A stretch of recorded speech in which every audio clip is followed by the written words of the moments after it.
Oke, langsung aja ya. Kita masuk ke tem kedua. Assalamualaikum warahmatullahi wabarakatuh. Nah, di tem kedua ini kita akan bahas tentang lanjutan dari tem satu kemarin, yaitu mengenai data ekonomi makro. Nah, sekarang kita bahas nih tentang indeks harga konsumen. Nah, jadi kan sebelumnya kita udah bahas ya, kalau ada yang namanya eh, alat untuk mengukur inflasi. Nah, salah satunya kemarin kita udah bahas eh, PDB deflator ya. Jadi PDB deflator, kemudian alat untuk mengukur inflasi yang kedua adalah indeks harga konsumen. Nah, sekarang kita coba lihat di sini bedanya apa sih indeks harga konsumen sama deflator PDB. Nah, dua-duanya ini sama-sama mengindikasikan tingkat inflasi di suatu negara ya. Nah, jadi bedanya yang pertama, si indeks harga konsumen ini dia itu menghitung rata-rata perubahan harga dari suatu paket barang dan jasa yang dikonsumsi oleh rumah tangga dalam kurun waktu tertentu. Nah, jadi bedanya di sini kalau si indeks harga konsumen ini adalah barang-barang yang hanya dikonsumsi oleh rumah tangga. Ya, kalau misal di PDB deflator itu adalah barang-barang keseluruhan ya, baik itu dari konsumsi, baik dari investasi ataupun dari belanja pemerintah di situ. Nah, bedanya kalau indeks harga konsumen ini hanya dari sisi konsumsi aja. Hanya dari sisi konsumsi oleh rumah tangga di sini. Ya, itu bedanya ya. Nah, kemudian sama ya tadi ya, IHK merupakan indikator yang digunakan untuk mengukur tingkat inflasi. Nah, jadi perubahan indeks harga konsumen ini dari waktu ke waktu bisa menggambarkan baik itu tingkat kenaikan harga berupa inflasi ataupun bisa juga tingkat penurunan harga yang disebut dengan deflasi di sini. Nah, biasanya indeks harga konsumen ini setiap tahun akan dipublikasikan oleh Badan Pusat Statistik. Jadi BPS ini setiap tahun akan mempublikasikan data mengenai indeks harga konsumen Indonesia gitu ya. Kira-kira tahun ini naik atau turun. Nah, kemudian kita masuk ke rumusnya nih. Kita masuk ke rumus perhitungan CPI atau indeks harga konsumen. Consumer Price Index di sini ya. Nah, rumusnya adalah 100 dikali cost of basket in that month per cost of basket in base period. Jadi 100 kita kali keranjang, biaya keranjang di bulan ini dibagi dengan biaya keranjang di bulan basis ya, atau di tahun basis seperti itu. Jadi 100 dikali biaya keranjang di bulan ini atau di tahun ini dibagi dengan biaya keranjang di bulan atau tahun basis nantinya. Nah, sekarang dimisalin nih, ada soal kayak gini. Misal ada satu keranjang nih, keranjang rumah tangga ya tadi ya. Rumah tangga mengkonsumsi misal antara pizza sama CD misal. Nah, di sini ada variasinya kan, dari tahun 2002 sampai 2005. Harganya itu beda-beda di sini kita lihat, tapi kuantitasnya tetap. Nah, di sini kita disuruh ngitung nih, berapa biaya keranjang barang atau cost of basketnya berapa, kemudian CPI-nya, indeks harga konsumennya berapa, dengan tahun 2002 sebagai tahun dasar. Kemudian laju inflasi dari tahun ke tahunnya itu berapa. Oke, berarti kita coba kerjain dulu ya. Oke.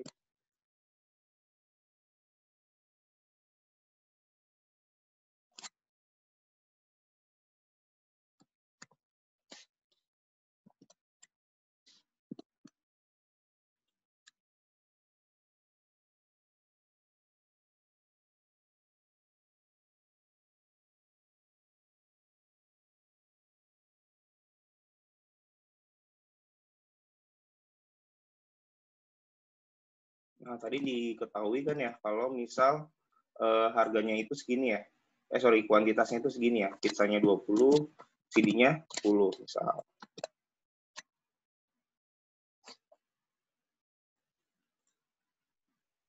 Oke. Nah, sekarang pertama nih, kita suruh ngitung biaya sekeranjang barang atau cost of basketnya ya. Jadi kita disuruh ngitung berapa sih cost of basketnya. Nah, tadi kan kita udah tahu ya rumusnya ini kan.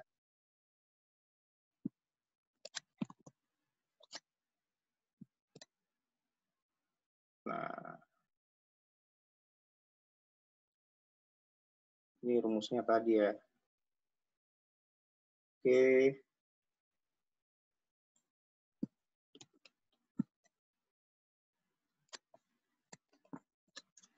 Oke, berarti sekarang kita bisa ngitung nih.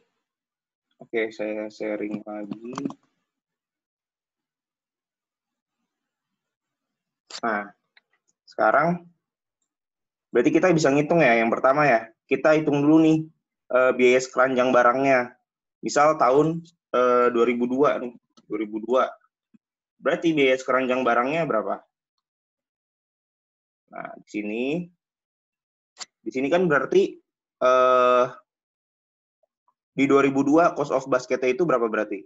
Berarti kan sama aja kayak 10, pizzanya kan 10 ya, $10 ya. P kali Q kan, $10 dikali dengan 20 pizza, ditambah dengan $15 dikali dengan 10 CD ya. $15 CD dikali dengan 10 CD di situ. Nah, berarti di sini 100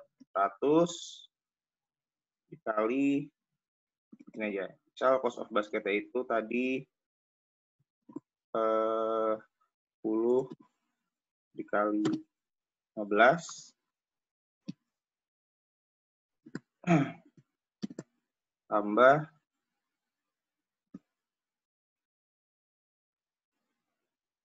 10 kali 20 10 kali 20 ditambah 15 kali 10 di sini ya.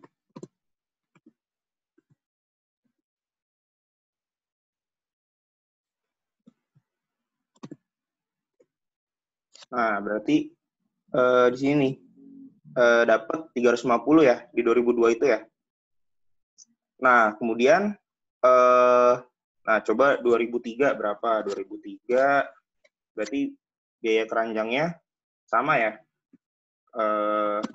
Berarti kan di sini ya $11 dikali 20 sama $15 dikali dengan 10.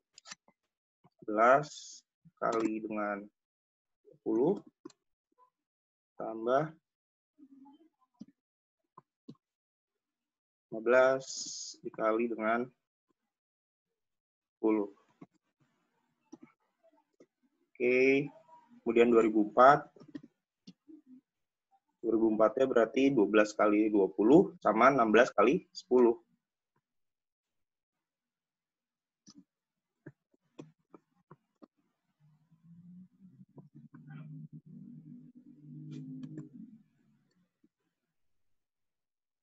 Dikali dengan 10.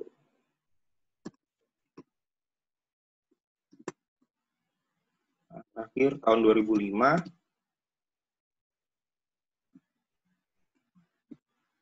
13 dikali dengan 20 ditambah 15 kali dengan 10. Nah, sekarang kita udah dapet nih biaya sekeranjang barang tiap tahunnya ya. Ini cost of basketnya ya, cost of basket dari masing-masing tahun. Jadi di sini ya kita lihat ya, berbeda-beda ya dari 2002 sampai 2005. Nah, ingat tadi 2002 itu dijadikan sebagai tahun dasar atau basis year. Jadi nanti semua yang kita hitung itu perbandingannya itu ke tahun 2002. Nah, sekarang misal kita hitung nih CPI tahun 2002 ya. Nah, kan kita suruh ngitung CPI-nya sekarang. Indeks harga konsumennya berapa kan? Nah, sekarang coba kita hitung CPI 2002. Nah, berarti kan rumusnya apa? Sama dengan 100 dikali dengan cost of basket in that month. Berarti kan di bulan itu atau di tahun itu ya berapa? Berarti kan di tahun itu di 2002 berapa? Berarti sama dengan 350 kan? 350 dibagi dengan sama ya. tahun basisnya itu sama ya, 2002 ya, masih 350 di sini. Oke. Berarti CPI-nya tetap ya 100 di sini ya. Nah, kemudian CPI tahun 2003 nih. Nah, berarti kan rumusnya sama ya. Cuma bedanya apa? Bedanya di sini kita pakai cost of basket in that year ya. In that year yaitu di 2003-nya berapa? Berarti 370 di sini. Nah, berarti kita dapat CPI 2003-nya sebesar 105,71 di situ. Berarti sama ya, rumus untuk 2004 sama 2005. Oke, ini kita lagi hitung CPI-nya ya. Nah, berarti di sini apa? Cost of basket in that year-nya berapa? Berarti dia pakai yang 2004. Berarti 2004 itu adalah sebesar 400 di sini. 400 dibagi dengan tahun basisnya yaitu 350. Dapatlah 114,2 ya. Nah, kemudian yang 2005 berarti sama ya. Di sininya berapa? Di sininya adalah pakai yang 2005 yaitu 410 bagi dengan tahun basis yaitu 350. Nah, berarti dapat nih sekarang CPI masing-masing tahun, indeks harga konsumen masing-masing tahun. Nah, berarti di sini kita bisa lihat nih, dengan pertumbuhan indeks harga konsumen ini, berarti mengindikasikan juga yang terjadi yang namanya inflasi di sini ya. Berarti terdapat laju inflasi di sini. Nah, sekarang berarti kita hitung nih, kira-kira tingkat inflasinya berapa sih? Tingkat inflasi. Ya, jadi tingkat inflasinya itu berapa? Oke, berarti tahun 2002 misal. Berarti kalau tahun 2002 kan dia sebagai basis tahunnya ya. Karena dia sebagai basis tahunnya ya berarti dia adalah tahun awal, berarti nggak ada kenaikan inflasi di sini. Ini kenaikan inflasi. Nah, berarti di sini masih tidak ada kenaikan inflasi di tahun 2002. Oke. Nah, di 2003 gimana? Nah, di 2003 berarti kan ada kenaikan nih. Dari IHK-nya 100 menjadi 105 kan? Ya, berarti ada kenaikan di situ. Nah, berarti di sini terdapat yang namanya inflasi kan? Berarti 105 kurang 100 nih. 5,71 ya. Atau bisa kita ganti ke persen ya. Kita kali dengan persen, berarti jadinya dia berapa? 5,7% di sini kenaikan inflasinya. Nah, kemudian di 2004 berapa? 2004 berarti sama ya. Nah, sekarang kita bandingin inflasinya itu bukan ke tahun dasar. Bedanya itu ya. Jadi kalau sekarang kita bedain inflasi itu ke tahun sebelumnya. Jadi kita bukan mencari inflasi ke tahun dasar, tapi ke tahun sebelumnya. Berarti di sini berapa? 114,28 dikurang dengan 105,7 kan? Nah, ini ya. Berarti sekitar 8,57%.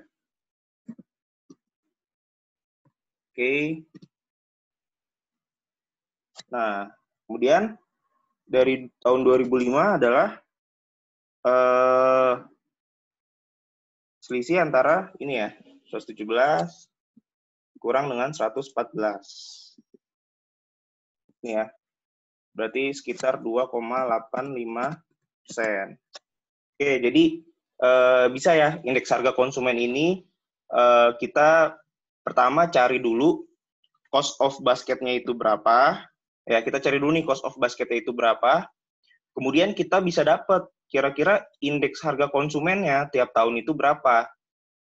Dengan cara tadi ya, 100 dikali cost of basket in that month atau in that year dibagi dengan cost of basket in base period. Nah, kita dapat nih di sini indeks harga konsumen. Nah, kemudian kita setelah itu kita dapat kenaikan inflasinya itu kira-kira berapa ya?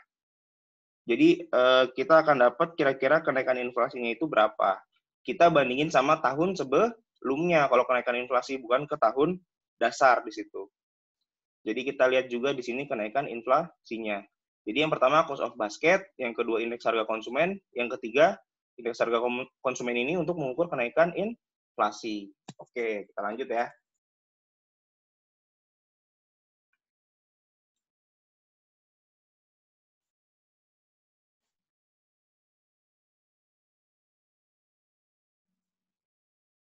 Oke, sekarang kita masuk ke perbedaan antara PDB deflator sama IHK. Tadi udah dibahas di awal ya. Kalau PDB deflator sama IHK ini adalah indikator untuk menghitung tingkat inflasi suatu negara. Jadi negara itu bisa menghitung inflasinya bisa menggunakan PDB deflator, bisa menggunakan indeks harga konsumen. Nah, sekarang kita lihat nih perbedaannya itu apa sih? Nah, sekarang perbedaan dari sisi cakupan barang dan jasa. Tadi udah dijelasin kan, kalau PDB deflator itu adalah harga seluruh barang dan jasa yang diproduksi. Jadi kita di sini menghitung seluruh jenis barang yang diproduksi ya. Jadi semua output itu kita masukkan di sini. Baik output yang dikonsumsi, baik output yang diinvestasikan, ataupun belanja pemerintah di situ ya, output yang berasal dari belanja pemerintah. Nah, semua itu masuk ke PDB deflator. Tapi sedangkan di indeks harga konsumen, ini hanya harga barang dan jasa yang dikonsumsi oleh rumah tangga. Jadi kalau di indeks harga konsumen ini, itu cuma C aja ya komponennya ya, hanya konsumsi aja komponennya. Jadi belanja pemerintah sama investasi itu tidak masuk ke indeks harga konsumen. Kemudian perlakuan terhadap tradable goods gimana? Ke barang dagang ya. Jadi harga barang yang diproduksi di dalam negeri seperti barang-barang modal di sini kalau PDB deflator ya. Sedangkan kalau di indeks harga konsumen itu, dia itu termasuk barang yang diimpor dari luar negeri. Jadi bedanya kalau PDB deflator ini khusus barang-barang yang diproduksi di dalam negeri aja. Walaupun misal dia perusahaan asing, tapi dia lokasinya di Indonesia, berarti dia tetap dimasukin ke PDB deflator gitu ya. Tapi kalau indeks harga konsumen, enggak, dia termasuk barang yang diimpor dari luar negeri juga gitu ya. Jadi kayak misal Indonesia impor barang seperti itu ya, itu termasuk indeks harga konsumen. Nah, bobotnya gimana? Kalau bobotnya itu tadi ya PDB deflator kan terus berubah kan karena adanya apa?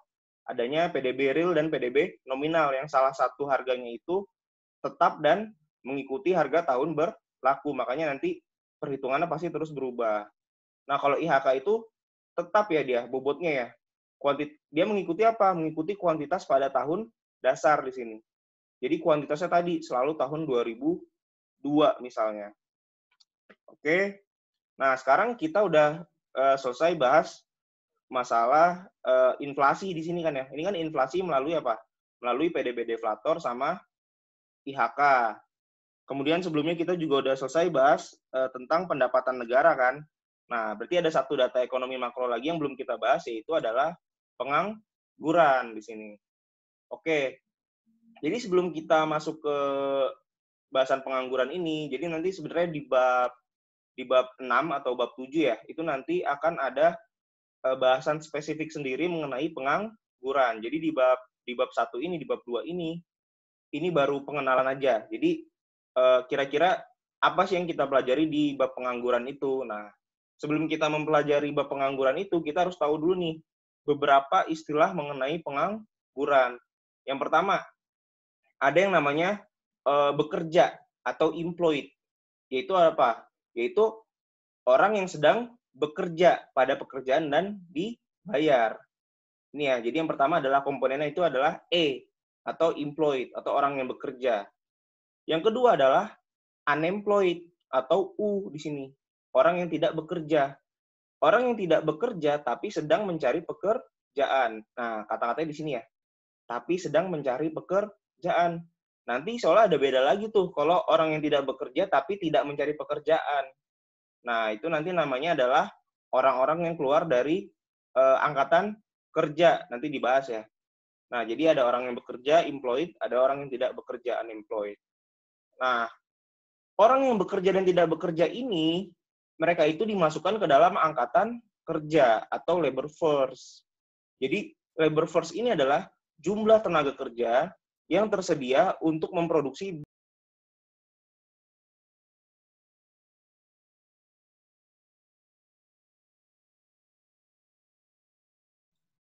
Oke, maaf ya tadi sinyalnya jelek. Oke, kita bahas lagi ya tadi ya. Kita tadi bahas tentang pengangguran kan ya di sini. Nah, tadi intinya di pengangguran ini ada beberapa istilah nih. Yang pertama adalah employed atau orang yang bekerja. Orang yang sedang bekerja pada pekerjaan dan dibayar gitu ya. Kemudian ada juga orang yang tidak bekerja atau unemployed.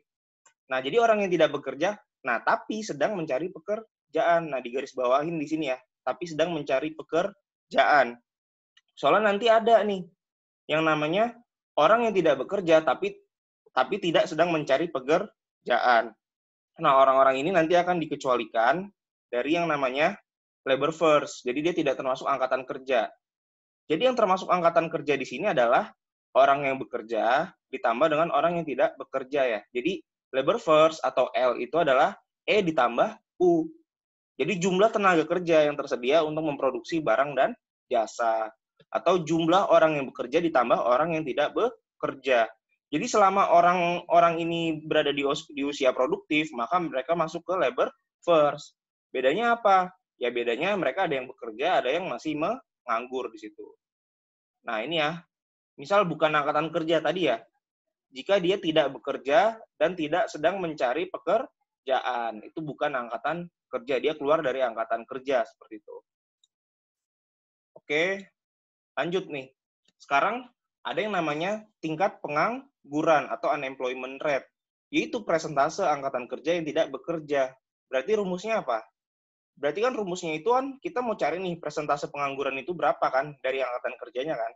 Berarti tingkat pengangguran ini rumusnya adalah U per L atau unemployment per labor atau pengangguran per angkatan kerja di situ ya.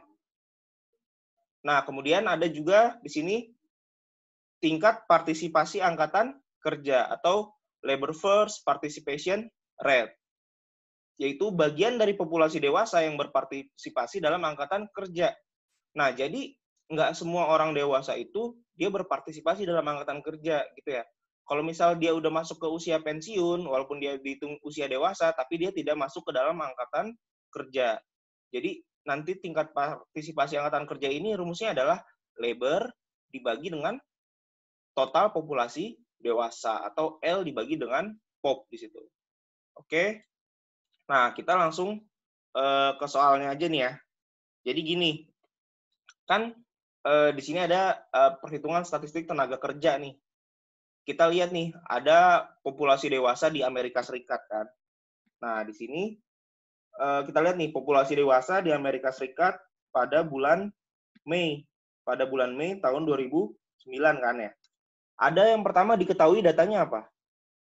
Ada number employed atau jumlah orang yang bekerjanya itu berapa? Ternyata sekitar 140,57 miliar.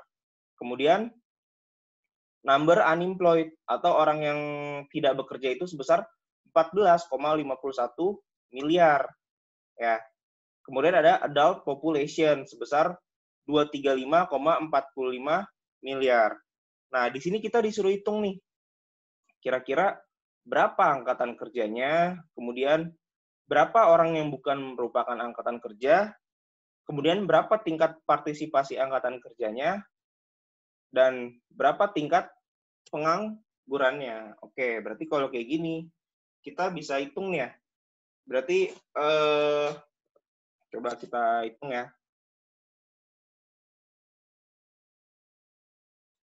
Oke, coba kita hitung.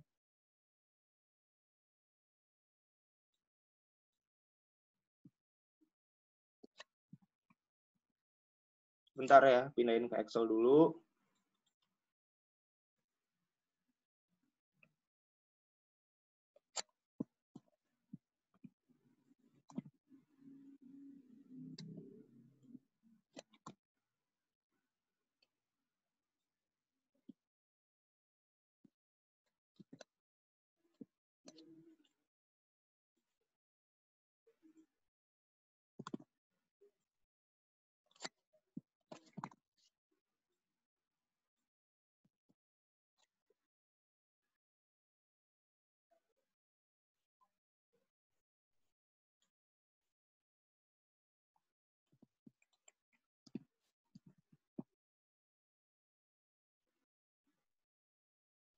Oke, udah muncul ya di layar ya. Jadi diketahui tadi datanya ini ya, ada orang yang bekerja, orang yang tidak bekerja, sama ada populasi dewasa. Nah, sekarang berarti kita tulis dulu di sini. Berarti diketahui kalau E-nya itu, diketahui E-nya sebesar 140,57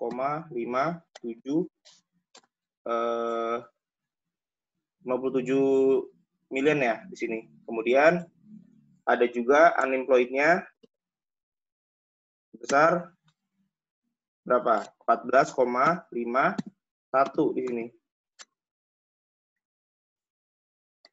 Nah, kemudian adult population-nya atau POP-nya besar 235,45 million ya di sini ya. Oke. Misal orang yang bekerja 140,57 juta, orang yang tidak bekerja 14,51 juta, sama populasinya 235,45 juta. Nah, sekarang yang pertama kita mau cari nih, angkatan kerjanya berapa sih? Labor-nya itu berapa? Ya kan? Nah, tadi kan udah dikasih tahu ya, kalau misal yang termasuk dengan angkatan kerja itu adalah employed ditambah unemployed, atau angkatan kerja itu adalah jumlah orang yang bekerja ditambah jumlah orang yang tidak bekerja. Berarti kita di sini bisa tulis nih, L itu sama dengan E plus U.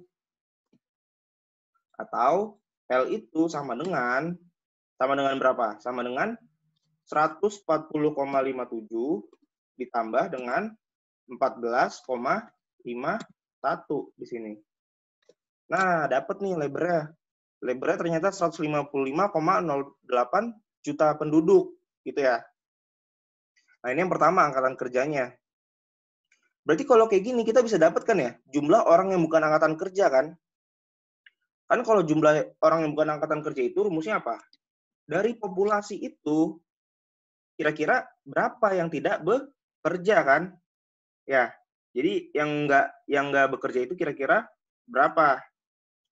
Nah, jadi kita bisa tulis nih, kalau misal non labor itu orang yang tidak bekerja ya. Non labor sama dengan non labor itu adalah orang yang bukan angkatan kerja. Berarti non labor ini bisa kita tulis dari seluruh populasi orang dewasa dikurangi dengan labornya kan. Dari seluruh populasi orang dewasa dikurangi dengan labornya. Nah, populasi orang dewasa berapa di sini? Dapat kan tadi ya? 235,45 nih, diketahui kan? Diketahui di sini. Nah, berarti di sini 235,45 ini kita kurang sama labornya kan? Kita kurang sama 155,08. Nah, kita dapat nih non labornya atau orang yang bukan angkatan kerja adalah sebesar 80,37 juta.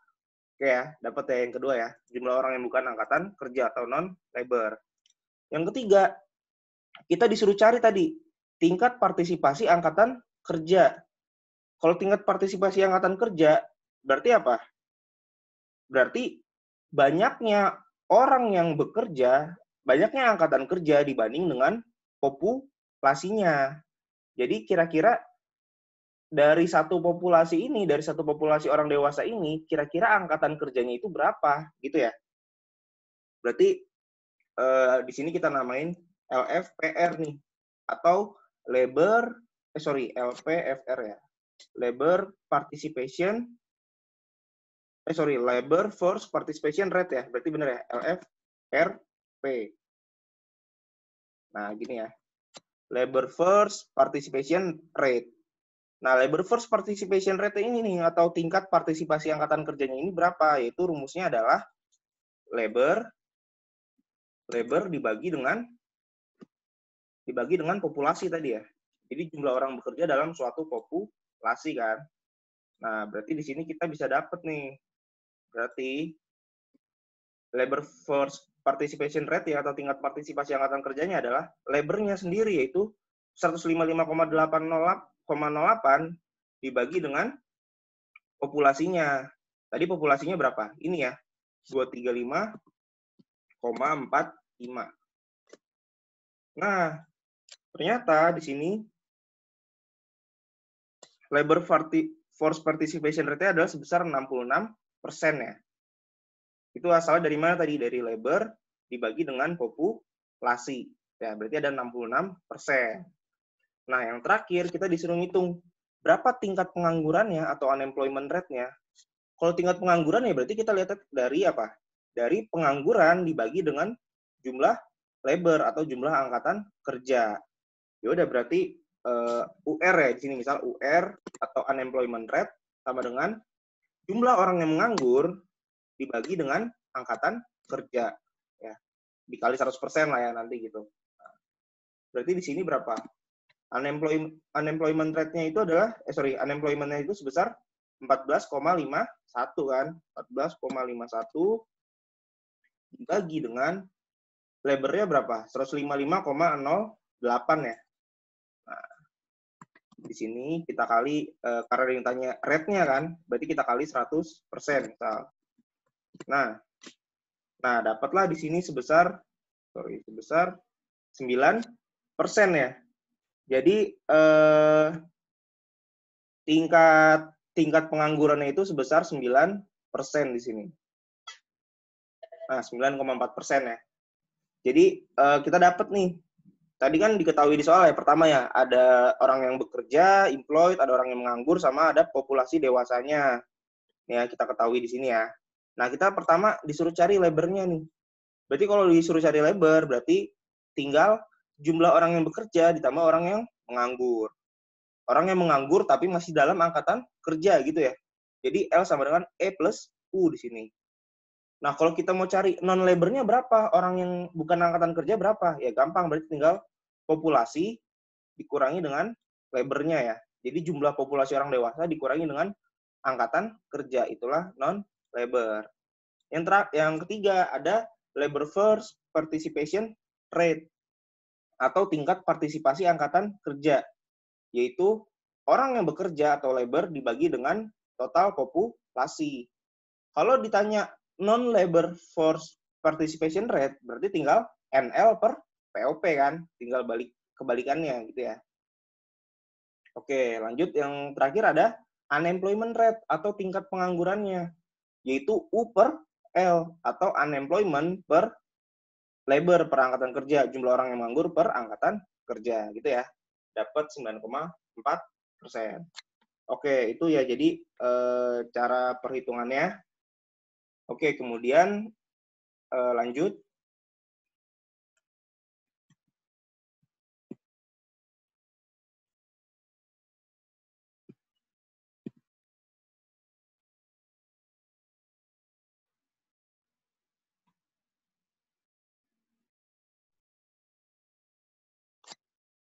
Oke. Nah, ada contoh soal lagi nih. Ya, misal gini. Misal populasi itu meningkat 1%. Populasi dewasa ya, berarti POP-nya itu bertambah 1%. Kemudian angkatan kerja atau disebut dengan labor itu meningkat 3%. Kemudian jumlah orang yang menganggur itu meningkat 2%. Jumlah orang yang menganggur ini apa? Berarti unemployed ya, unemployed atau unemployment, penganggurannya ya. Nah, kita hitung nih, persentase perubahan tingkat partisipasi angkatan kerja sama tingkat pengangguran. Nah, kita ingat dulu nih, kalau tingkat partisipasi angkatan kerja, rumusnya itu apa? Rumusnya itu adalah labor dibagi dengan populasi kan? Ya, jumlah angkatan kerja dibagi dengan populasi kan? Kan ditanya nih, tingkat partisipasi angkatan kerjanya berapa partisipasinya? Berarti partisipasinya itu adalah labor atau angkatan kerja dibagi dengan populasi. Kemudian ditanya juga, berapa tingkat penganggurannya? Tadi kan kalau tingkat pengangguran itu kan apa? U per L kan? Ya, unemployment per labor atau jumlah orang yang menganggur dibagi labor. Ya, berarti kita tahu di sini kalau tingkat partisipasi angkatan kerja atau LFPR itu adalah tadi ya dipengaruhi oleh labor sama populasi. Berarti tingkat pengangguran dipengaruhi oleh U atau unemployment sama labornya. Nah, di sini berarti kita bisa jawab nih. Ya. Berarti kan LFPR sama dengan L per POP tadi ya. Ketika L-nya meningkat 3%, POP-nya meningkat 1%. Berarti kan sama aja kayak 3% dibagi 1%. Berarti bisa kita kurang ya. Sama aja kayak kita kurang nih. Berarti sama aja kayak 3% dikurang 1%. Berarti sama dengan 2%. Artinya apa? Artinya adalah tingkat partisipasi angkatan kerja di suatu negara itu meningkat sebesar 2%. Karena peningkatan angkatan kerjanya itu lebih banyak dari peningkatan populasinya gitu ya. Kemudian kita cari nih U-rate atau tingkat pengangguran, yaitu U per L. Nah, tadi kan ya, dikatakan U-nya itu meningkat 2%, penganggurannya naik 2%, angkatan kerjanya, labor-nya itu meningkat 3%. Nah, berarti kan U per L ya, berarti ngitungnya gimana? Berarti 2% per 3%, atau bisa kita kurang kan di situ ya. Berarti jadi minus 1%. Nah, minus 1% ini artinya apa? Artinya kalau minus 1% ini adalah tingkat penganggurannya itu berkurang sebesar 1% di sini ya. Jadi tadi ya, di sini kalau si tingkat partisipasi angkatan kerja dia naik 2%, kemudian kalau di tingkat penganggurannya itu turun sebesar 1%. Oke, nah ini pengetahuan aja ya kalau di Indonesia itu kira-kira gimana sih komposisinya. Nah, ternyata kalau di Indonesia itu penduduk usia kerja yang berada di atas 15 tahun itu ini lebih banyak ya ketimbang penduduk yang berusia kurang dari 15 tahun. Nah, jadi kalau kita tahu, kita itu Indonesia itu kebalikannya sama Jepang ya. Kalau di Jepang itu banyak penduduk yang berusia tua, berusia lanjut. Jadi kalau di Jepang itu anak mudanya dikit kan. Nah, kalau di Indonesia itu kebalikannya. Di Indonesia ini kebalikannya, yaitu kita terjadi yang namanya bonus demografi, atau di mana tingkat penduduk mudanya itu lebih banyak dari tingkat penduduk usia lanjut. Nah, di sini misal kita bandingin lagi nih. Ternyata di Indonesia itu lebih banyak orang yang bekerja ketimbang lebih banyak angkatan kerja ketimbang bukan angkatan kerja. Ya tadi ya kayak yang saya bilang ya. Angkatan kerja di sini kan berarti kan anak-anak muda nih isinya. Atau orang-orang yang belum usia lanjut kan, orang-orang dewasa yang belum usia lanjut. Jadi angkatan kerjanya lebih banyak daripada bukan angkatan kerja. Bukan angkatan kerja ini bisa orang yang udah pensiun, kemudian anak-anak seperti itu ya. Ini bukan angkatan kerja. Nah, di Indonesia ini tingkat partisipasi bekerjanya sangat tinggi ya.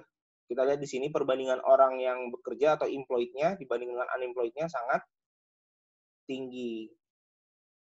Nah, sekarang gini, kan nah ini rumusnya tadi ya, sama ya rumusnya ya. Kalau tingkat pengangguran dibagi angkatan kerja dikali 100%, tingkat partisipasi angkatan kerja dibagi populasi dewasa atau penduduk usia kerja dibekali dengan 100%. Nah, sekarang di sini kan ada yang namanya apa? Ada yang namanya fenomena discouraged workers atau apa? Jadi gini, kalau misal ada orang yang orang yang menganggur, tapi dia memutuskan untuk keluar dari angkatan kerja, kayak yang tadi saya bilang, berarti dia sekarang masuknya ke bukan angkatan kerja. Atau dia disebut juga dengan discouraged workers di situ. Ya, bisa disebut dengan discouraged workers. Nah, jadi orang yang keluar dari angkatan kerja dan tidak lagi mencari pekerjaan, itu bisa disebut dengan discouraged workers. Ya. Nah, jadi gitu ya. Jadi nggak selamanya ketika angkatan kerja turun, bukan berarti angkatan kerja ini banyak yang dapat pekerjaan gitu ya. Ketika unemployment-nya turun, ketika angkatan kerja turun, berarti kan ketika unemployment turun, berarti kan harusnya banyak orang yang bekerja kan di situ ya. Tapi di sini di sisi lain ternyata angkatan kerjanya juga turun. Berarti kalau ada angkatan kerja yang turun, berarti ada orang yang keluar dari angkatan kerja gitu ya. Jadi bukan berarti orang yang menganggur jadi pekerja, tapi dia orang yang menganggur ini memutuskan untuk keluar dari pekerjaannya, gitu ya. Nah, ini misal jika semua penganggur memutuskan untuk berhenti mencari pekerjaan karena putus asa, misal susah nih cari kerja, gitu ya. Maka mereka semuanya dianggap keluar dari angkatan kerja. Dalam kasus ini tingkat pengangguran itu 0. Jadi mereka itu dikeluarkan dari tingkat penganggurannya. Jadi apabila angka pengangguran rendah, tapi tingkat partisipasi kerja juga turun, nah bisa jadi di pasar tenaga kerja ini terdapat banyak pengangguran yang putus asa mencari kerja atau keluar dari angkatan kerja atau disebut juga dengan discourage worker di sini. Oke, itu ya. Jadi seputar bab 2 ini yaitu mengenai pendapatan nasional yang sudah dibahas di time sebelumnya. Kemudian tadi kita bahas tentang indeks harga konsumen yang mengukur inflasi, sama barusan kita bahas data ekonomi makro lainnya yaitu pengangguran. Oke, sebelum kita lanjut ke bab 3 ya. Sebelum kita lanjut ke bab 3, ada beberapa soal dulu nih, mungkin bisa dikerjain nanti langsung kita bahas ya. Oke, sebentar saya share di grup WA ya.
Oke, coba dikerjain dulu sebentar ya. Habis ini kita bahas langsung mengenai soal pertemuan pertama.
Oke, langsung aja kita bahas ya. Ada 10 soal di sini. Nah, yang pertama, dasar untuk menghitung produk domestik bruto menggunakan pendekatan berikut. Kecuali apa? Nah, gini ya. Jadi, di dalam makroekonomi ini, dalam menghitung PDB, itu bisa punya yang namanya 3 pendekatan. Yang pertama, pendekatan melalui pendapatan, yang kedua pendekatan melalui pengeluaran, yang ketiga pendekatan melalui produksi. Nah, khusus di bab ini, di bab makro yang kita pelajari ini, ada beberapa, ini siapa nih yang nyoret nih? Udah kecoret duluan ya. Jadi gini ya. Jadi intinya kalau di bab makro yang kita pelajari ini, kita mengukur PDB itu dari sisi pengeluaran kan ya. Kenapa? Karena kita mengukur dari sisi pengeluaran penduduk. Berupa apa? Berupa konsumsi, berupa investasi, kemudian bisa juga belanja pemerintah. Nah, jadi yang kita pelajari di sini adalah dari sisi pengeluaran. Nah, di sini pertanyaannya, dalam menghitung produk domestik bruto ini, menggunakan pendekatan berikut kecuali apa? Nah, tadi ya, udah 3 ya dijelasin ya. Ada pendekatan pendapatan, pendekatan pengeluaran, sama pendekatan produksi. Berarti yang bukan adalah pendekatan distribusi di sini. Nah, yang kita pelajari adalah pendekatan pengeluaran ya. Nah, tadi ini udah dijelasin nih nomor 2 nih. Indikator untuk menghitung tingkat inflasi. Dapat menggunakan apa? Ada 2 ya, ada 2 indikator untuk menghitung tingkat inflasi. Di pertemuan pertama kemarin, salah satunya adalah menggunakan deflator PDB yang membandingkan antara PDB real dan PDB nominal. Kemudian bisa juga tadi ya, barusan ya, menggunakan indeks harga konsumen. Tapi kalau IHK itu kita menggunakan data konsumsi rumah tangga, tapi kalau deflator PDB itu adalah data dari keseluruhan produksi barang di suatu negara ya. Misal dari konsumsi, bisa dari investasi, bisa juga dari belanja pemerintah. Nah, sekarang PDB nominal adalah pengukuran nilai barang dan jasa yang diproduksi menggunakan, nah bedanya, kemarin ada ya bedanya ya, kalau PDB nominal itu dia menggunakan harga saat ini. Tapi kalau PDB real, dia menggunakan harga tahun dasar. Gitu ya bedanya ya. Nah, kemudian nomor 4. Nah, ini masuk ke jenis-jenis investasi kan ya kemarin ya. Jenis-jenis konsumsi kan ya. Kemarin kan ada 3 jenis barang kan ya, barang konsumsi ya. Ada barang tahan lama, barang tak tahan lama, sama jasa atau pelayanan. Nah, barang tahan lama ini contohnya apa? Barang tahan lama ini contohnya kemarin, kalau dicontohin itu adalah mobil, rumah, gitu ya. Kemudian barang tak tahan lama ini contohnya adalah barang-barang kebutuhan pokok, kayak misalnya makanan, pakaian, gitu ya. Kalau jasa atau pelayanan ini ya bisa misal jasa laundry, jasa sewa menyewa gitu ya. Jadi masuk ke komponen PDB. Jadi di sini makanan dan pakaian ini termasuk ke jenis barang yang tak tahan lama atau barang kebutuhan pokok. Lanjut nomor 5. Yang dimaksud dengan transfer pemerintah itu berupa apa? Nah, kemarin juga di pertemuan pertama udah dibahas kan ya. Kalau transfer pemerintah itu adalah dia itu dikecualikan dari komponen PDB. Kan kita tahu nih, komponen PDB itu adalah C plus I plus G plus NX ya, kalau misal perekonomiannya terbuka. Nah, berarti di sini, si transfer pemerintah ini harusnya kan dia masuk ke komponen belanja pemerintah ya, masuk ke komponen G kan. Nah, belanja pemerintah ini berupa apa misal? Nah, berupa yang terjadi di Indonesia saat ini ya. Jadi, ini tuh pernah terjadi di Amerika dulu. Jadi, ketika orang menganggur, pemerintah memberikan asuransi atau dinamakan asuransi pengangguran. Asuransi pengangguran ini diberikan sampai masyarakat tersebut mendapatkan kembali pekerjaannya. Nah, ini dulu pernah dilakukan oleh Amerika. Nah, sekarang contoh nyatanya itu terjadi di Indonesia ya, melalui kartu prakerja itu. Jadi orang yang menganggur dikasih uang, dikasih asuransi pengangguran.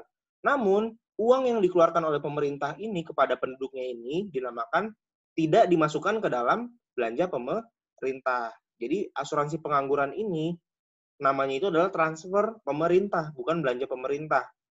Nah, jadi transfer pemerintah ini dikecualikan dari belanja pemerintah. Jadi di sini yang dimaksud dengan transfer pemerintah berupa asuransi pengangguran, gitu ya. Nomor 6, pendapatan total yang diterima oleh faktor-faktor produksi suatu bangsa tanpa memperhatikan di mana lokasinya. Yaitu apa? Kalau misal PDB, berarti kan dia itu ya, berarti seluruh barang yang diproduksi di dalam negeri kan? Ya nggak? Jadi baik itu dari perusahaan dalam negeri ataupun dari perusahaan asing, itu semuanya masuk ke komponen PDB. Tapi kalau di PNB, itu adalah ketika apa? Ketika baik itu perusahaan Indonesia yang berada di Indonesia ataupun berada di Australia misal, nah itu masuk ke PNB. Asal dia nasional ya, asal dia adalah produknya Indonesia di situ. Nah, berarti di sini kita bisa tahu nih. Berarti di sini jawabannya apa? Berarti dia apa di sini? Kan kalau di sini kan dikasih tahu ya, tanpa memperhatikan di mana lokasinya kan. Berarti di sini adalah produk nasional bruto.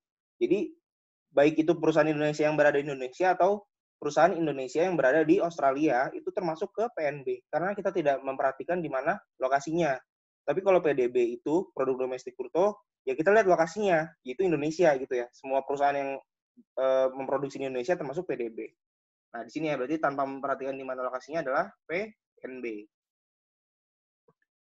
Kemudian nomor 7, indeks yang menghitung rata-rata perubahan harga dari suatu paket barang dan jasa yang dikonsumsi oleh rumah tangga di sini. Dalam kurun waktu tertentu disebut dengan, nah udah jelas ya tadi ya, baru dibahas ya, indeks harga konsumen. Situ.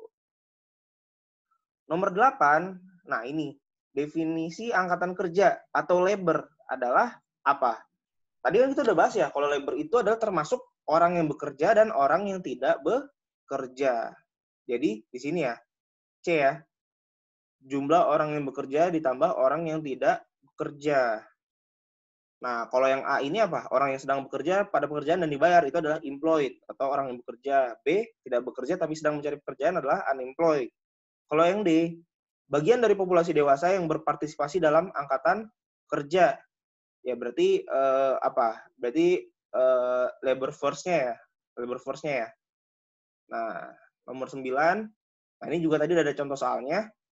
Apabila jumlah pekerjanya meningkat 5%, jumlah populasinya meningkat 3%, maka tingkat partisipasi angkatan kerjanya itu berapa? Tadi kan kita udah tahu ya, kalau labor force participation rate itu adalah rumusnya labor dibagi dengan populasi. Labornya 5%, populasinya 3%. Berarti di sini ada kenaikan sebesar 2% kan ya? Karena 5% dikurang dengan 3%. Berarti akan meningkat sebesar 2% tingkat partisipasi angkatan kerjanya. Itu ya. Nah, nomor 10, tadi juga baru dibahas ya, pengangguran yang putus asa dalam mencari pekerjaan. Jadi dia nanti akan keluar dari angkatan kerja atau dinamakan dengan discouraged workers di sini. Ya, discouraged workers. Oke, kita lanjut ke bab selanjutnya, bab 3, yaitu tentang pendapatan nasional.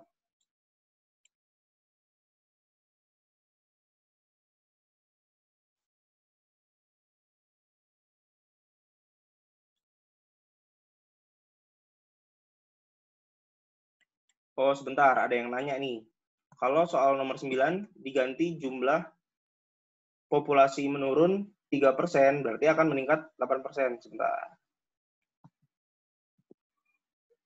Nomor 9, kalau misal tadi, kalau populasinya turun 3%, ya berarti berarti akan meningkat 8% di situ. Berarti kan 5 dikurang minus 3 kan? Ya, berarti akan meningkat 8% tingkat partisipasi angkatan kerjanya.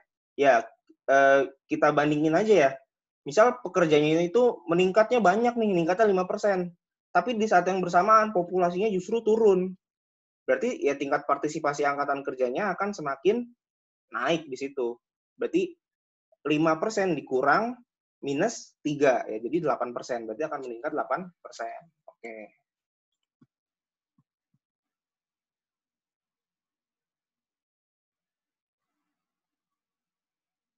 Oke, lanjut ya. Sekarang kita bahas tentang pendapatan nasional. Nah, tadi kalau di bab 2 itu kita udah bahas data ekonomi makro kan ya. Itu berupa apa? Berupa lingkup ekonomi makro itu sendiri, yaitu berupa pendapatan nasional, berupa inflasi melalui IHK dan deflator PDB, dan terakhir pengangguran. Nah, dari masing-masing 3 lingkup tersebut nanti kita akan bahas nih sendiri-sendiri babnya ya. Jadi akan ada bab-bab yang membahas hal tersebut atau lingkup tersebut secara menyeluruh. Nah, yang pertama kita bahas dulu nih tentang pendapatan nasional.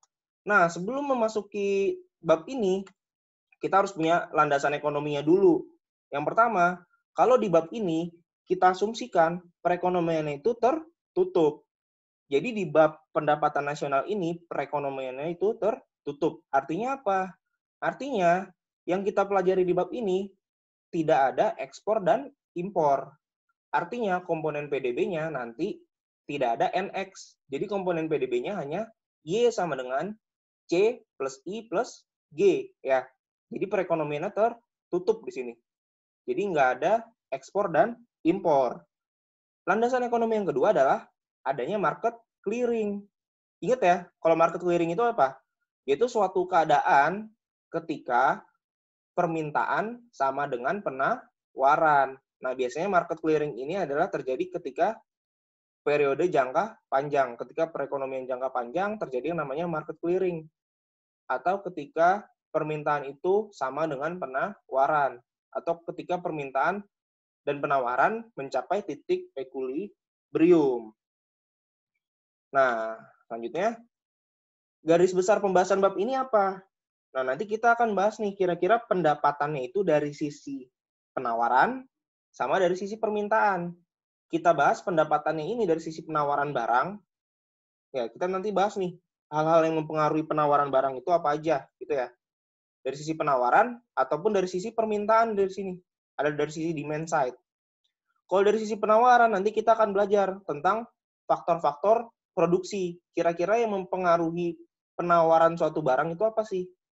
Yang mempengaruhi jumlah barang yang ditawarkan di pasar itu apa? Faktor produksinya. Nah, nanti kita bahas ya. Ada misal modal, ada misal tenaga kerja gitu ya. Kemudian dari sisi permintaan. Kira-kira permintaan barangnya itu dipengaruhi oleh apa? Pasti kan dipengaruhi oleh konsumsi, dipengaruhi oleh investasi kan di masyarakat.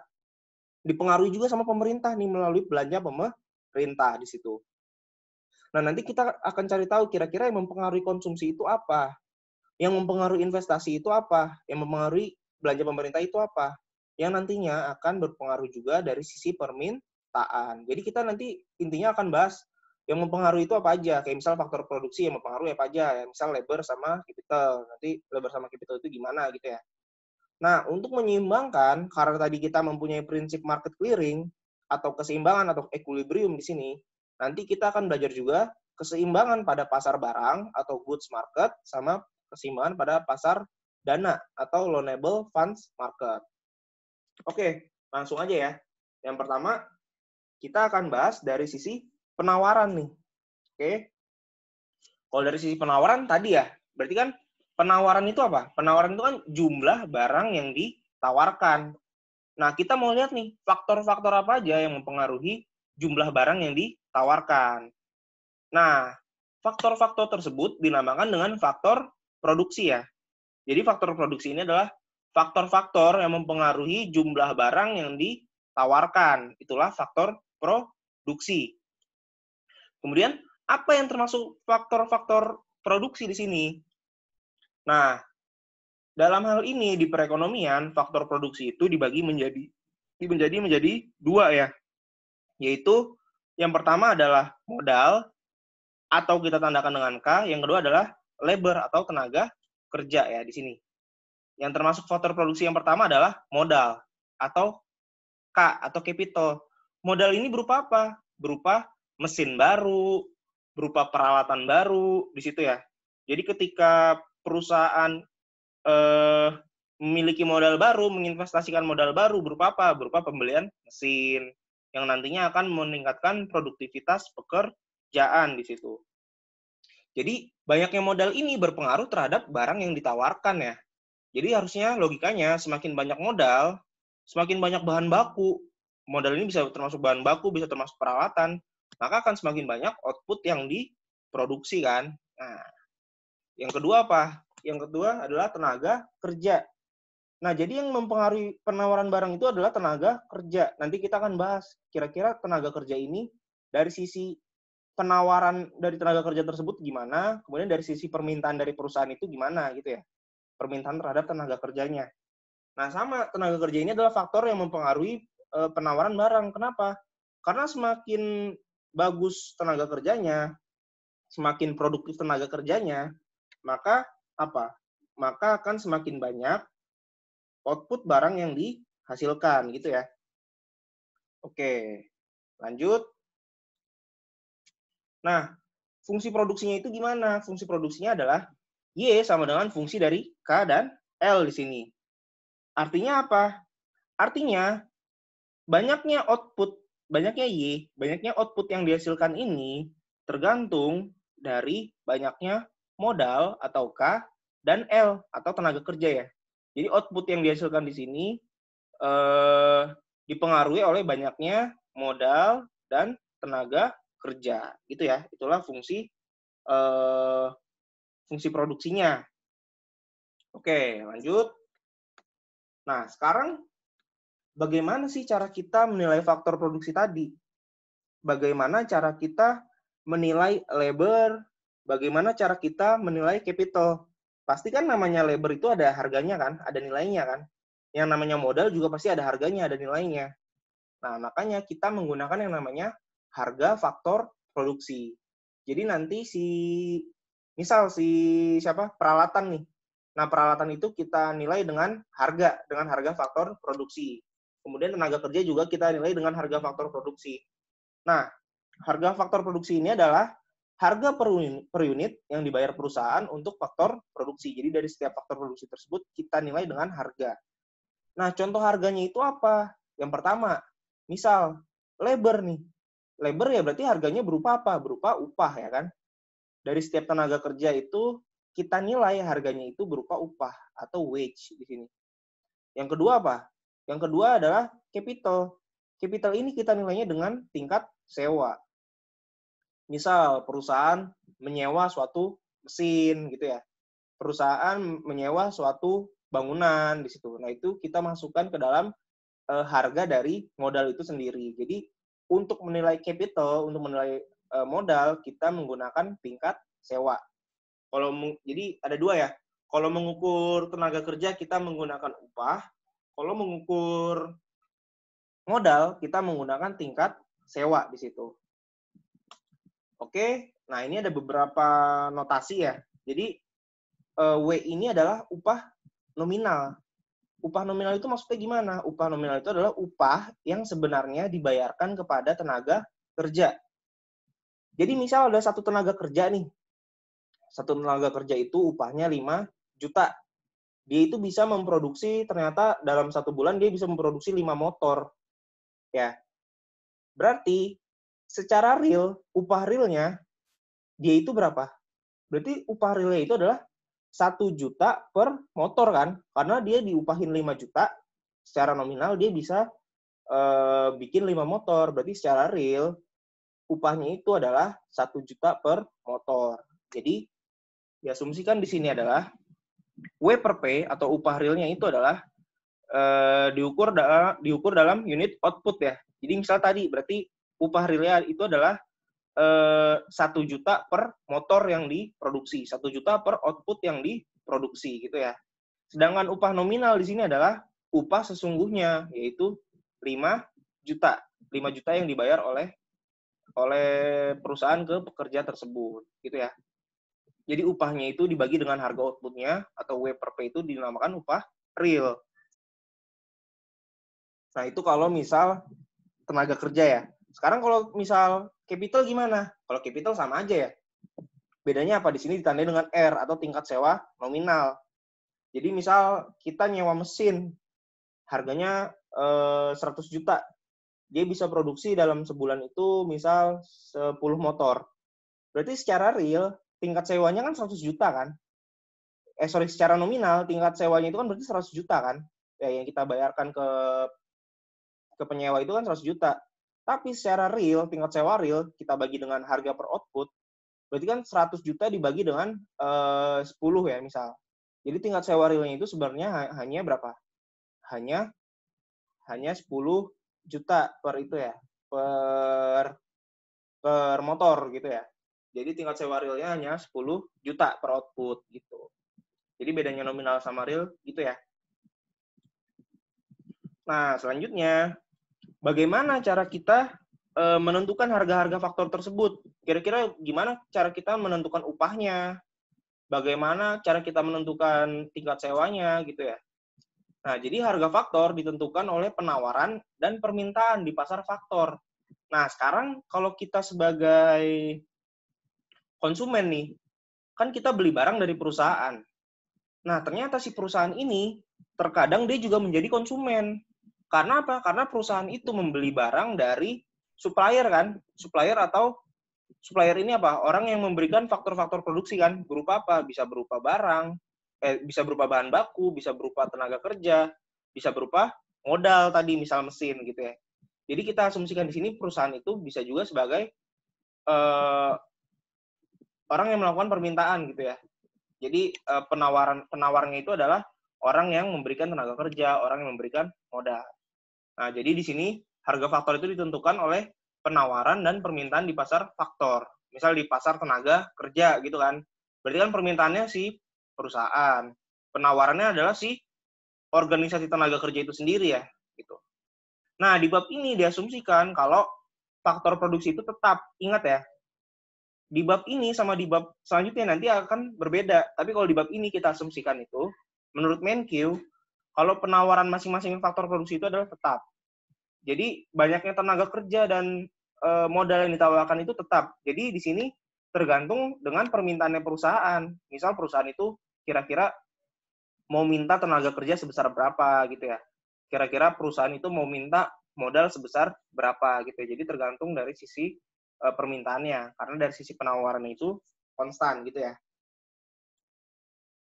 Oke, sekarang kita masuk ke permintaan tenaga kerjanya nih. Kita asumsikan di sini kalau pasar itu adalah kompetitif. Nah, kan kalian sebelumnya di mikro ya, udah bahas kan tentang jenis-jenis pasar kan. Pasar yang paling baik, pasar yang paling bagus adalah pasar kompetitif sempurna. Nah, di mana di situ banyak penjual sama banyak pembeli kan. Nah, sekarang di sini berarti kita asumsikan pasar itu adalah kompetitif. Masing-masing perusahaan mengambil upah, tingkat sewa, dan harga yang tetap. Kenapa bisa tetap? Kenapa nggak berubah-ubah? Ya karena pasarnya kompetitif. Harga akan mencapai tingkat equilibrium. Harga nggak berubah-ubah. Kalau pasarnya monopoli, ya harganya pasti tinggi kan. Harganya berubah tuh, bisa jadi tinggi. Tapi di sini karena pasarnya kompetitif, maka harganya akan tetap. Akan sulit pedagang untuk merubah harganya ya. Jadi kalau dia merubah harganya, ya konsumen beralih ke pedagang lain gitu kan, karena banyaknya pedagang gitu. Nah, sini misal contoh ya, sebuah perusahaan menyewa unit tenaga kerja jika biaya kos tidak melebihi manfaat. Nah, ini namanya adalah cost and benefit analysis. Jadi analisis biaya manfaat. Apabila manfaat atau benefit yang diterima melebihi kosnya, melebihi biayanya, maka perusahaan akan menyewa satu unit tambahan, akan mempekerjakan satu pekerja tambahan, akan membeli atau akan menyewa satu mesin tambahan, seperti itu ya. Asal benefitnya itu lebih dari cost-nya. Nah, cost-nya di sini berupa apa? Cost-nya di sini kalau misalnya kita asumsikan tenaga kerja kan, berarti berupa upah realnya. Kemudian benefitnya berupa apa? Ya berupa produk marginal tenaga kerja atau apa? Atau tambahan output yang diproduksi dari setiap tambahan tenaga kerja. Itulah marginal product of labor. Ya. Tambahan output yang diperoleh dari setiap tambahan tenaga kerja. Oke, sekarang lanjut ya. Nah, ini ya tadi udah ya. Jadi marginal product of labor adalah tambahan output yang bisa diproduksi suatu perusahaan dengan menggunakan tambahan unit tenaga kerja gitu ya. kita asumsikan ceteris paribus ya. Input lain kita asumsikan tetap. Jadi kita di sini hanya mengasumsikan. Jadi kalau ada yang di soal mungkin udah ya waktu tes ya, waktu di mikro ya, apa yang dimaksud dengan ceteris paribus kan? Jadi ceteris paribus itu adalah suatu keadaan di mana penambahan itu hanya dari faktor produksi satu faktor produksi ya, diasumsikan kalau faktor-faktor produksi lain itu dinyatakan konstan. Nah, di sini kita kan bahas nih ada tambahan output. Nah, kita asumsikan ceteris paribus. Kalau tambahan output ini hanya dari tambahan tenaga kerja. Jadi tidak ada tambahan modal, tidak ada tambahan bahan baku, seperti itu ya. Jadi marginal product labor ini ya, FKL plus 1 dikurang dengan FKL. Jadi modal ditambah satu tenaga kerja dikurangi dengan modal dan tenaga kerja. Jadi ada satu tenaga kerja tambahan di sini. Oke. Nah, berarti kalau kayak gini, kan kita bisa dapat ya. Di sini kita disuruh ngitung nih, MPL-nya berapa. Ya, MPL-nya berapa, kemudian suruh gambar nih, grafik fungsi produksinya berapa, sama kurva MPL-nya berapa ya. Nah, berarti di sini kita bisa dapat nih MPL-nya nih. Cara ngitungnya gimana? Ya, cara ngitungnya berarti tadi ya, setiap tambahan output itu kita bandingkan dengan setiap tambahan tenaga kerja. Berarti kalau MPL di sini yang pertama nih, ini belum ya. Berarti kan dari 0 ke 0, misal tenaga kerjanya dari 0 ke 0 nggak ada ya. Berarti nah di sini baru ada nih. Ketika outputnya naik 10, outputnya kan naik 10 nih. Y-nya naik 10 ya. Berarti delta Y per delta L. Jadi MPL itu adalah delta Y per delta L. Jadi ketika outputnya naik 10, tenaga kerjanya naik 1. Ya kan? Berarti di sini ada MPL sebesar 10. Ya kan? Nah, kemudian dari 1 ke 2, ketika ada output naik 9, ada tenaga kerja naik 1. Berarti MPL-nya sebesar 9. Nah, selanjutnya dari 19 ke 27, ada output naik sebesar 8, tenaga kerjanya naik 1. Berarti 8 per 1 kan? 8. Berarti di sini tadi berapa? Di sini 10, di sini 9, di sini 8. Nah, selanjutnya ya, akan semakin turun di situ. Kenapa semakin turun? Karena gini logikanya. Ketika kita memproduksi suatu barang, terjadi yang namanya diminishing marginal product atau tambahan produksi yang semakin turun. Jadi outputnya itu semakin bertambah, tapi tambahan outputnya itu semakin dikit daripada tambahan output sebelumnya kan. Nah, logikanya gimana sih? Logikanya itu ketika misal ada mesin fotokopi nih. Ada satu mesin fotokopi, kemudian mesin fotokopinya itu dikerjakan oleh satu orang. Nah, ketika dikerjakan oleh satu orang, outputnya adalah 10 lembar misal. Nah, kemudian dikerjakan oleh 2 orang. Ketika 2 orang, outputnya naik lah ya, karena makin banyak lebarnya kan. Misal outputnya jadi 15 sekarang. Nah, kemudian ketika 3 orang, outputnya 13. Outputnya nambah 13 gitu ya. Jadi tetap outputnya itu tetap nambah. Gini deh, misal satu orang dia outputnya 10. Kalau 2 orang, dia outputnya 20. Ketika 3 orang, dia outputnya 25. Berarti kan outputnya itu sebenarnya semakin nambah kan, tapi tambahan outputnya itu semakin turun. Nah itu ya, misalnya dia mesin fotokopi berarti dari 3 orang tuh. Nah ketika kita tambah 1 orang lagi jadi 4 orang, outputnya sekarang jadi 28. Nambah 3 kan, tapi tambahannya semakin kecil. Nah, 4 orang itu sebenarnya udah maksimal tuh ngerjain mesin fotokopi. Ketika kita tambah 1 orang lagi jadi 5 orang, kerjanya itu menjadi tidak produktif karena 5 orang ini berebutan nih ngerjain mesin fotokopinya kan. Sehingga outputnya itu yang dari tadi 28 jadi turun, jadi 26 gitu ya. Jadi outputnya akan semakin turun ketika tambahan tenaga kerjanya itu semakin banyak. Kenapa? Karena pekerjaan semakin tidak produktif di situ.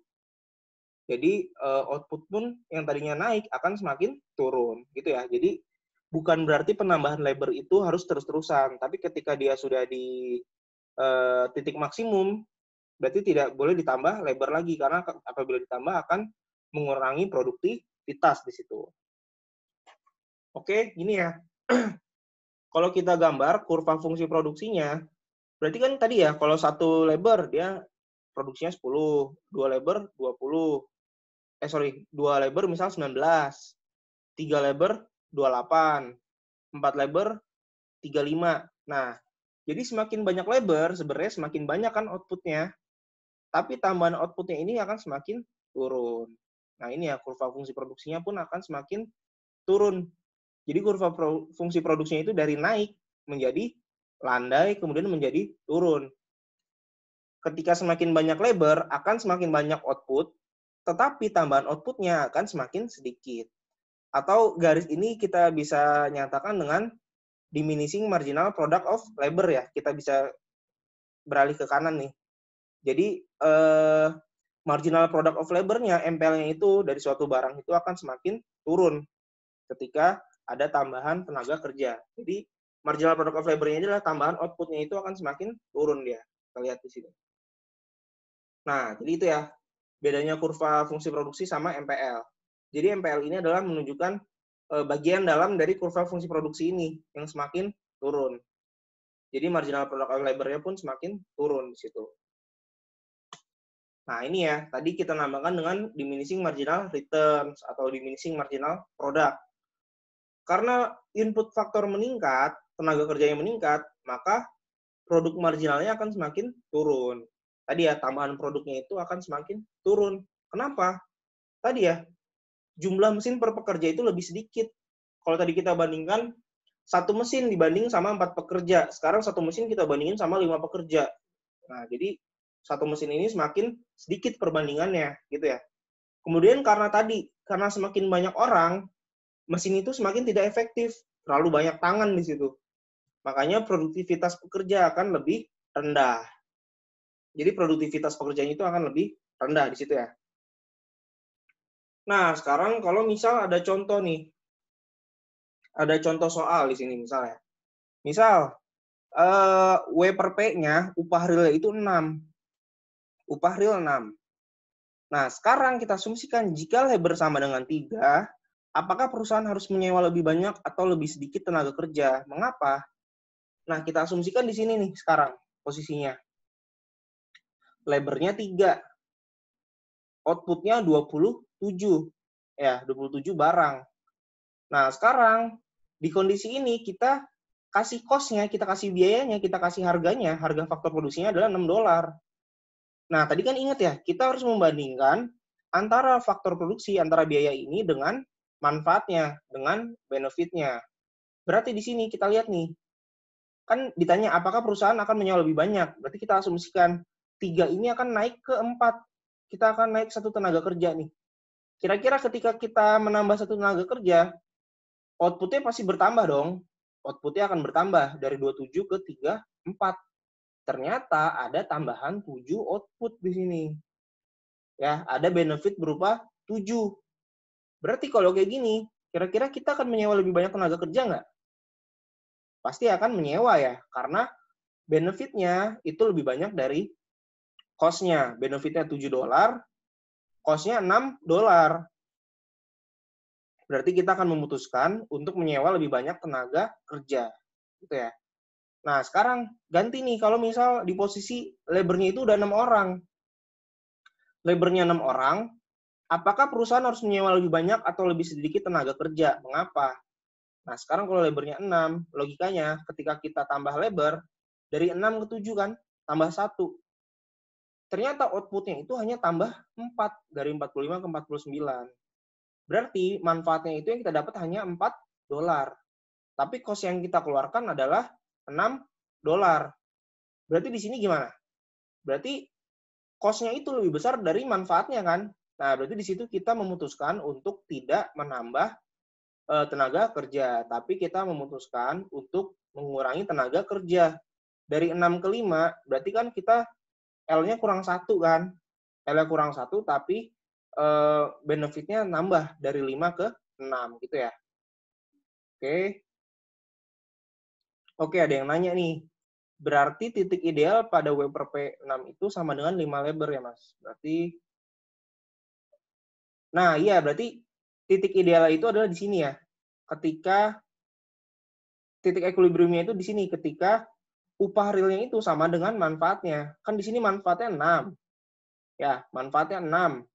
Tapi upah realnya tapi ya upah realnya itu 6, tapi cost-nya itu 6. Berarti titik equilibrium itu di titik ini. Oke. Ketika manfaatnya 6 dan biayanya 6 di situ. Jadi output yang diproduksi juga banyak kan di sini ya. Ada $40 ya. Ada 40 barang. Jadi di sini nih titik maksimal dia harus produksi di titik 5 ini. Oke. Oke, lanjut ya. Nah, di sini ya tadi ya. Udah dijawab ya ini ya. Jadi kalau L-nya 3 berarti kita harus lebih banyak di sini. Kita harus menambah tenaga kerja menjadi 4 tenaga kerja karena benefitnya itu 7 melebihi biayanya 6. Kemudian ketika L-nya 6, kita harus lebih sedikit. Karena pekerja 7 itu akan menambah MPL sebesar 4 atau manfaatnya itu 4 atau lebih sedikit dari benefitnya gitu ya. Jadi kita harus mengurangi tenaga kerja ketika labornya 6. Jadi titik equilibrium ini adalah di 5 ini. Upah real keseimbangannya adalah ketika labornya 5, outputnya 40 dan MPL-nya 6. Oke. Nah, di sini ada MPL dan permintaan tenaga kerja nih. Nah, kan kita tahu ya, jadi tadi kan ya, kalau MPL ini kan grafiknya akan semakin turun kan, marginal product labor kan, karena tadi ya, diminishing marginal product. Karena semakin banyak tenaga kerja, akan semakin banyak output yang dihasilkan, tapi tambahan outputnya itu akan semakin kecil. Gitu ya. Nah, di sini kita tarik nih. Di titik ini adalah titik keseimbangan di mana banyaknya tenaga kerja yang diminta sama dengan upah realnya. Inilah titik tadi ya. Titik apa? Ini ya, ketika labornya 5 misal. Ketika labornya 5 di sini, outputnya itu 40 di sini ya. Labornya 5, outputnya itu 40 atau upah realnya itu tadi sebesar 5 dolar ya. $6 ya outputnya ya. Harga upah realnya $6. Nah, jadi masing-masing perusahaan menyewa tenaga kerja hingga mencapai titik di mana MPL sama dengan upah real, sama dengan marginal product labor itu sama dengan upah realnya, gitu ya. Nah, tadi kan kita ingat lagi nih, kalau sekarang kita mau bahas, Nah, sekarang kita mau bahas nih, kira-kira equilibrium-nya di mana? Tadi kan kita udah bahas di awal, di bab ini diasumsikan kalau penawaran tenaga kerja itu bersifat tetap atau konstan. Jadi banyaknya faktor produksi yang ditawarkan oleh supplier itu adalah tetap. Makanya dia kurvanya itu gini ya, vertikal kan kurvanya. Jadi jumlah penawaran tenaga kerja itu tidak berpengaruh. Nah, beda sama upahnya sama grafiknya permintaan tenaga kerja ya. Semakin banyak tenaga kerja, semakin banyak output. Nah, perpotongan antara permintaan tenaga kerja dan penawaran tenaga kerja inilah yang dinamakan dengan upah real keseimbangan. Jadi upah real ini akan menyesuaikan agar permintaan dan penawaran tenaga kerja itu sama. Ya. Jadi intinya yang diingat, kalau di penawaran tenaga kerja dia akan bersifat vertikal di sini karena dia konstan, tidak dipengaruhi oleh apapun. Jadi walaupun misal semakin banyak permintaan, tapi outputnya tetap segini, gitu ya. Oke, lanjut kita masuk ke penentuan tingkat sewa atau rental rate di sini. Nah, kan tadi kita udah tahu ya, kalau misal MPL itu sama dengan W per P, marginal product labor sama dengan W per P ya. Atau tambahan produk marginal itu sama dengan upah real kan. Nah, sama kalau misal di modal juga sama berarti ya. MPK atau tambahan modal marginalnya itu sama dengan upah realnya. Jadi tingkat pengembalian hasil yang menurun untuk modal, MPK turun karena K bertambah. Tadi ya, berarti semakin banyak modal yang ditambah, berarti MPK-nya akan semakin turun. Maksudnya apa? Ketika modal ditambah, berarti output-nya akan naik, tapi tambahan output-nya itu akan turun. MPK-nya itu akan turun. Nah, Kurva MPK adalah kurva permintaan perusahaan terhadap modal yang disewakan. Itu tadi ya. Jadi bagaimana perusahaan itu sekarang dari sisi konsumen, makanya dia yang minta modal gitu ya. Penawarannya siapa? Penawarannya adalah supplier. Perusahaan memaksimalisasi keuntungan dengan memilih K sehingga MPK sama dengan R per P. Nah, ini sama kayak tadi ya, MPL sama dengan W per P.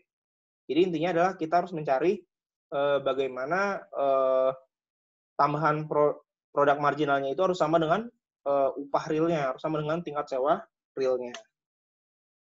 Nah, ini sama ya. Di sini penawaran modalnya konstan ya. Ingat kalau faktor produksi itu konstan. Nah, kemudian ini adalah permintaan perusahaannya nih, yang diasumsikan dengan MPK. Misal perusahaan minta tambahan satu modal, kemudian nambah lagi satu modal, nah itulah permintaan modal dari perusahaannya. Gitu ya. Oke, nah jadi intinya tingkat sewa real ini sama seperti upah real tadi, dia akan menyesuaikan agar permintaan dan penawaran modal itu sama, gitu ya. Oke, ini dari sisi penawaran tadi ya. Sekarang kita masuk ke sisi permintaan nih di sini. Nah, dari sisi permintaan, tadi kan udah dibahas ya di awal ya.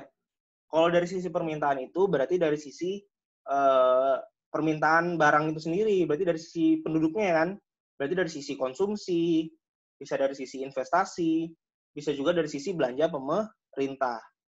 Tadi kalau dari sisi penawaran, dari sisi orang yang menawarkan barang, yaitu dari sisi perusahaan, dari sisi supplier. Tapi kalau dari sisi permintaan itu dari sisi orang yang minta barang gitu ya. Nah, permintaan barang dan jasa di sini, karena tadi di awal kita mengasumsikan perekonomian itu tertutup, berarti di sini hanya ada 3 komponen. Yang pertama adalah C atau konsumsi, yaitu permintaan konsumen terhadap barang dan jasa. Kemudian yang kedua adalah investasi, yaitu permintaan terhadap barang investasi.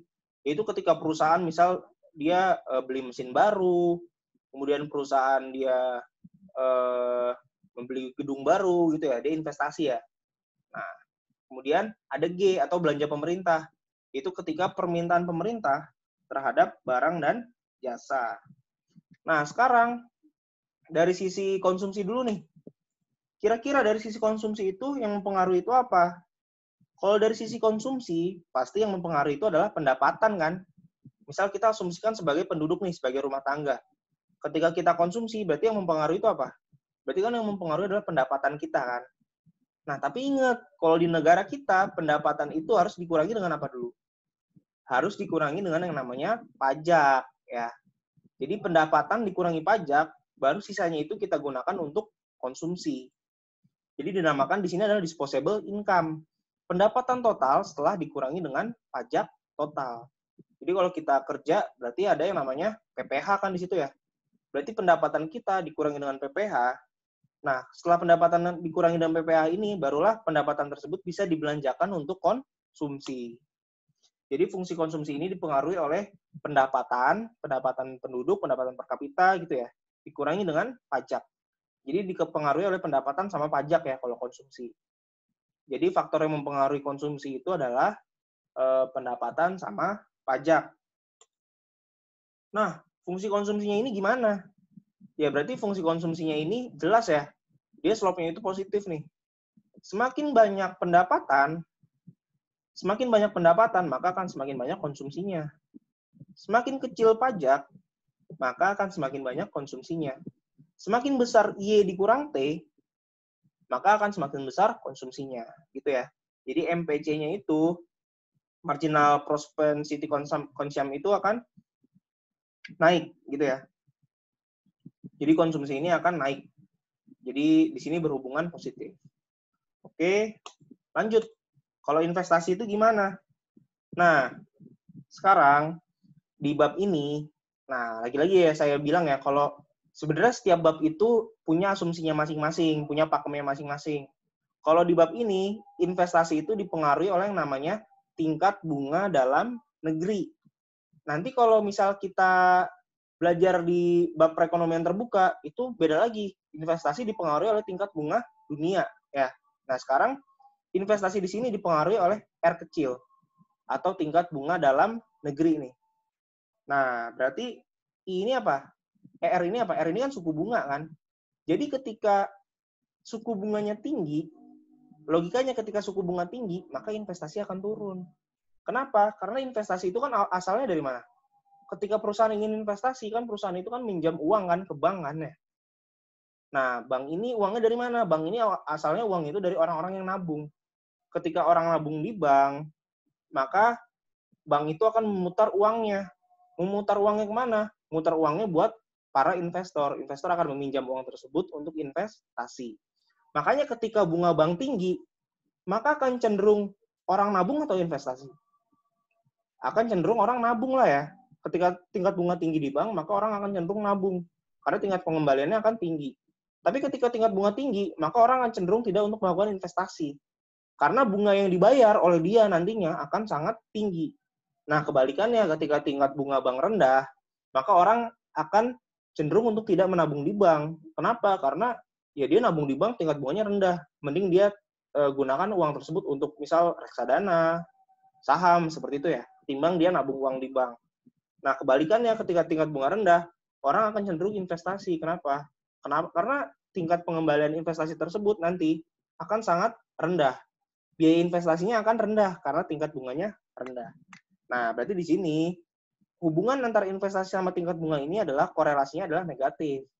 Semakin rendah tingkat bunga akan semakin besar investasi, gitu ya. Atau semakin besar tingkat bunga akan semakin rendah investasi. Nah, tadi ya, berarti suku bunga itu adalah biaya pinjaman kan. Jadi kan si investor ini kan minjam. Nah, nanti ketika investor minjam ada bunganya. Nah, bunganya inilah yang dinamakan dengan R atau biaya pinjaman. Nah, R ini disebut juga dengan apa? Biaya pengorbanan, opportunity cost, menggunakan dana seseorang untuk membiayai belanja investasi. Nah, maksudnya apa nih? Maksudnya di sini adalah opportunity cost dari orang yang nabung kan? Karena kita udah menggunakan dana orang yang orang yang nabung untuk membiayai belanja investasi. Jadi R ini bisa sebagai bunga biaya pinjaman atau bisa sebagai opportunity cost dari orang yang nabung uangnya di bank gitu ya. Nah, berarti di sini gimana? Fungsi investasinya itu adalah seperti ini ya. Misal jelas ya di sini ya, semakin rendah tingkat bunga, akan semakin besar investasinya kan. Ya, misal di titik ini nih. Di titik inilah misal ya. Di titik ini kan tingkat bunganya gimana? Rendah kan? Tapi investasinya tinggi, gitu ya. Jadi belanja pada barang investasi tergantung secara negatif pada suku bunga realnya, gitu ya. Jadi belanja pada barang investasi akan tergantung secara negatif pada suku bunga real. Oke, lanjut. Ada belanja pemerintah kan ya di sini ya. Nah, kalau belanja pemerintah itu berarti kan belanja terhadap barang dan jasa kan. Nah, belanja pemerintah ini kemarin apa aja komponennya? Komponennya itu ada belanja konsumsi, belanja modal, belanja barang gitu ya. Jadi ada belanja pegawai juga. Nah, jadi di sini yang mempengaruhi besaran belanja pemerintah adalah kebutuhan akan belanja-belanja itu sendiri seperti belanja pegawai, belanja barang, dan belanja modal di situ. Nah, ini ya, G itu dia mengecualikan apa? Dia mengecualikan transfer payment atau asuransi pengangguran seperti yang tadi udah kita bahas ya. Jadi asuransi pengangguran itu tidak termasuk ke dalam belanja pemerintah. Oke, lanjut ya. Lanjut dari sisi equilibrium sekarang. Nah, berarti kalau dari sisi equilibrium tadi kan kita di awal udah bahas ya. Kita akan bahas dari dua pasar tuh. Dari pasar barang dan jasa sama pasar dana pinjaman. Sekarang dari pasar barang dan jasa, kita udah tahu nih, kalau permintaan agregat, itu tergantung sama tiga komponen ini kan ya. Ada komponen C, plus I, plus G. Di mana C ini dipengaruhi oleh apa? Dipengaruhi oleh pendapatan, dikurangi dengan pajak. Kemudian investasi itu dipengaruhi oleh tingkat bunga. Dan G ya, ada belanja pemerintah. Jadi permintaan agregatnya itu dipengaruhi tiga komponen ini.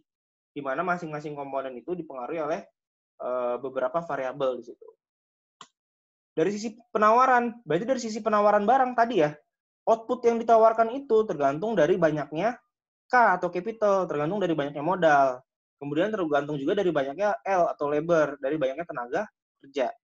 Jadi jumlah barang yang ditawarkan itu dipengaruhi oleh modal sama tenaga kerja. Jumlah barang yang diminta dipengaruhi oleh konsumsi, investasi, sama belanja pemerintah, gitu ya. Nah, maka di sini kita bisa dapat nih keseimbangannya kan. Y-nya ini bisa kita substitusi ke sini kan ya. Berarti penawaran di sini sama dengan permintaan. Oke, di sini dari yang sisi kiri adalah sisi penawaran barang, yang sisi kanan adalah sisi permintaan barang. Oke, selanjutnya adalah pasar loanable funds ya.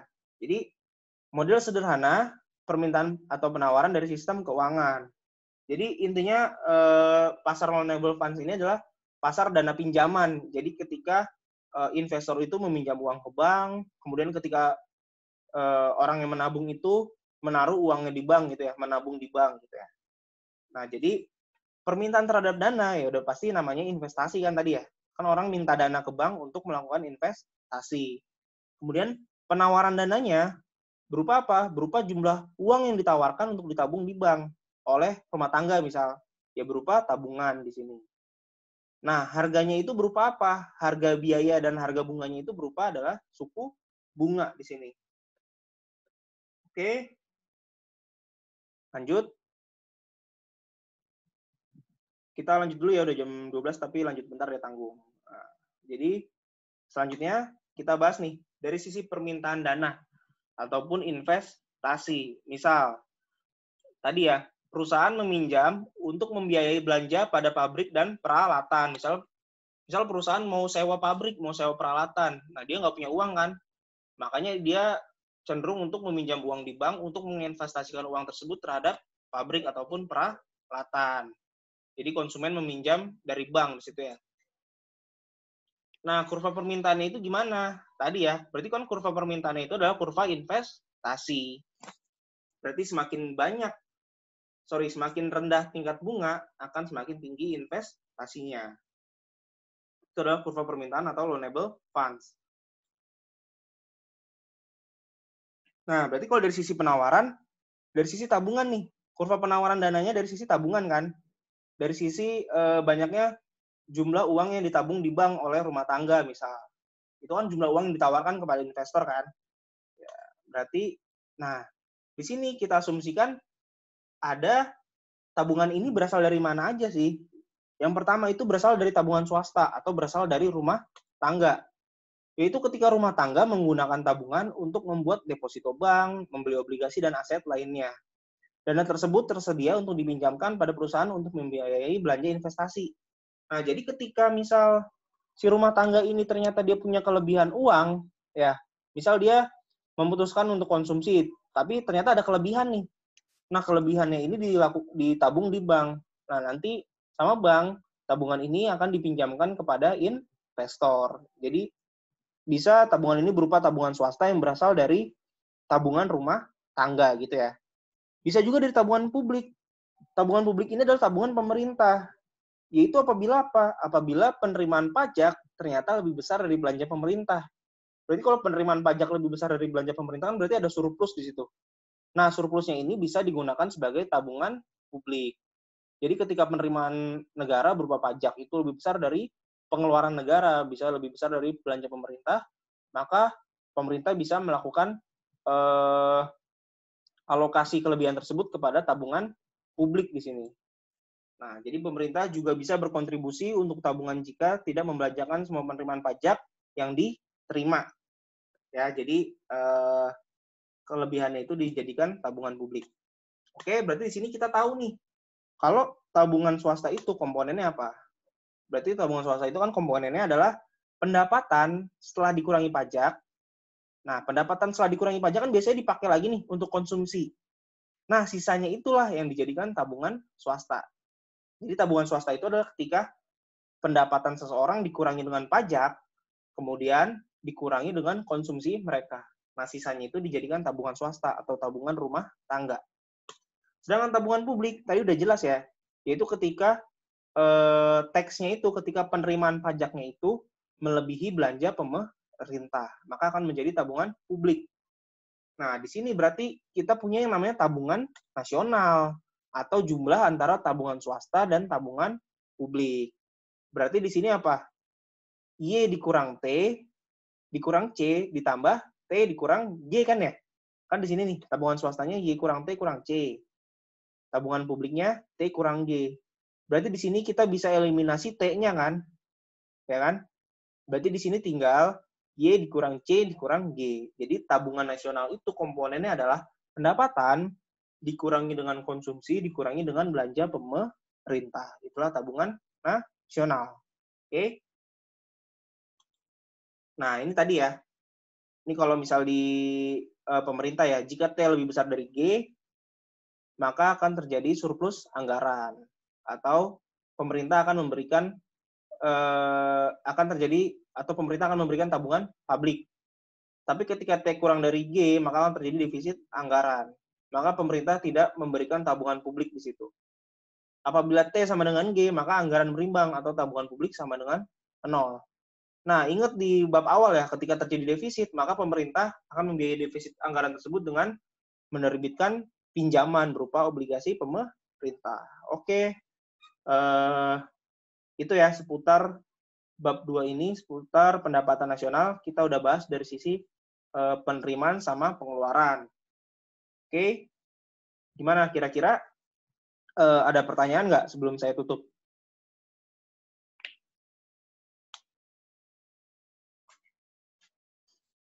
Oke, sebentar saya cek chat dulu ya.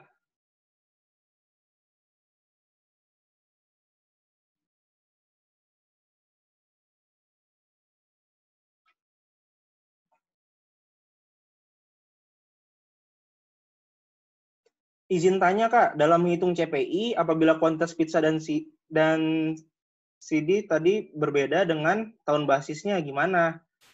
Nah, kan kita ingat ya, kalau si CPI atau indeks harga konsumen itu dia menghitung dengan kuantitas yang sama. Jadi dia kuantitasnya itu nggak mungkin berbeda. Jadi kalau indeks harga konsumen itu menghitung tingkat inflasi dengan kuantitas yang sama gitu ya.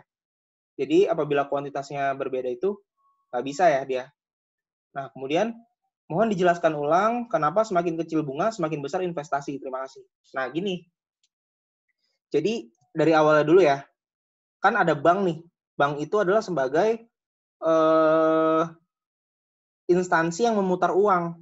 Jadi ketika ada misal ada rumah tangga nih, rumah tangga dia punya kelebihan uang, otomatis dia menabung uangnya dong di bank. Misal di bank ada tingkat bunga 6%. Berarti setiap tabungan si rumah tangga ini akan mendapatkan bunga 6% kan? Nah, ketika misal si bank ini ngasih bunga nih ke rumah tangga 6%, berarti kan dia harus punya juga dong kira-kira yang mendanai bunganya itu apa. Nah, makanya si bank itu muter lagi nih.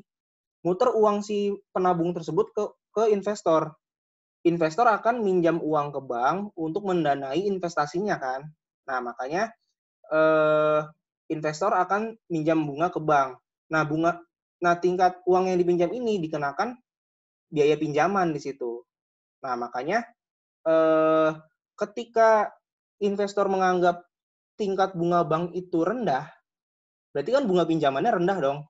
Berarti investor akan cenderung melakukan investasi, maka investasi akan tinggi gitu. Tapi ketika bunga banknya tinggi, misal sebesar 20% bunga banknya, yang untung siapa? Yang untung ya si penabung ya kan, karena pengembalian 20%. Tapi yang rugi adalah investor karena biaya pinjamannya adalah 20%, sangat besar. Maka ketika tingkat bunganya tinggi, investor akan cenderung untuk tidak melakukan investasi. Makanya ketika tingkat bunga tinggi, investasinya akan rendah gitu ya. Oke, ada pertanyaan lagi. Variabel apa yang mempengaruhi perubahan produk marginal tenaga kerja? Apakah benar upah real dan jumlah permintaan tenaga kerja?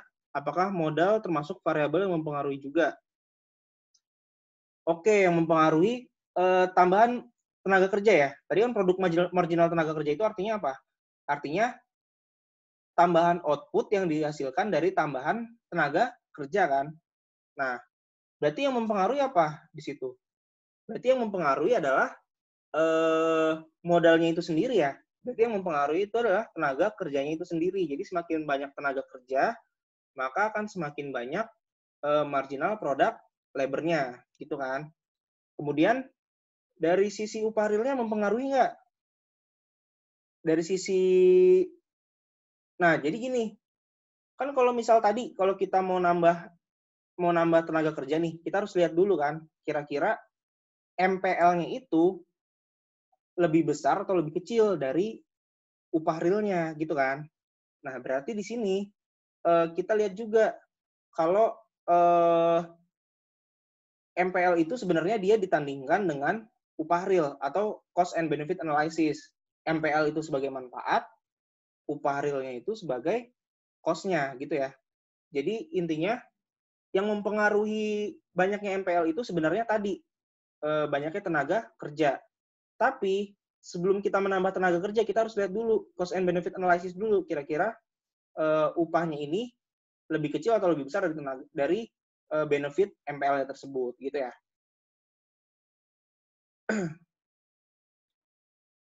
Kemudian di pasar dana pinjaman, kurva savingnya lurus vertikal. Apakah itu asumsi bahwa kurva penawaran fix?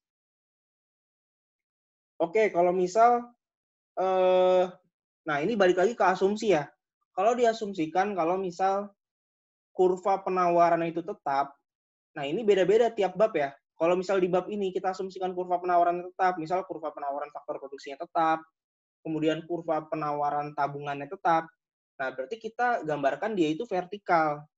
Kenapa? Karena misal di faktor produksi ya, banyaknya itu tidak dipengaruhi oleh capital sendiri gitu misal. Jadi dia itu tetap penawarannya. Kalau misal tabungan tetap, berarti di sini diasumsikan kalau banyaknya tingkat bunga, berarti ya nggak mempengaruhi tingkat tabungannya gitu.